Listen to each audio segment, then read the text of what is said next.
Hi, Igoodsgh here. In today's video, we are doing a quick unboxing of the iPhone 15 Pro Max. So there's a seal at the top that we need to break first. So you just pull that and then you do the same thing further down.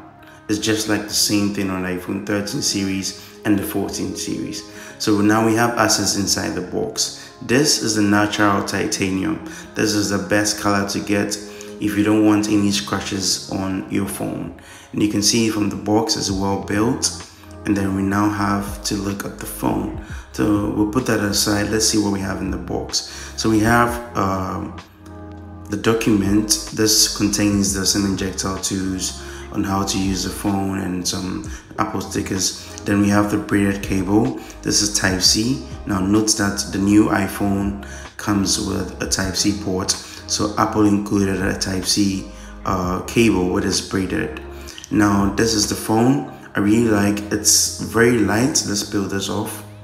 Now this is our first look. Let's power on the phone. But first let's look around the phone.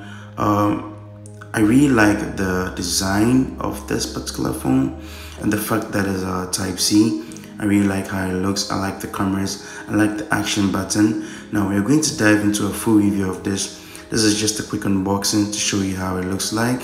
I hope you enjoyed the video. We are one of the few companies making videos to educate you guys out there. So I hope you enjoyed this one. We have a lot of videos coming, so kindly stay tuned and catch you guys in the next one.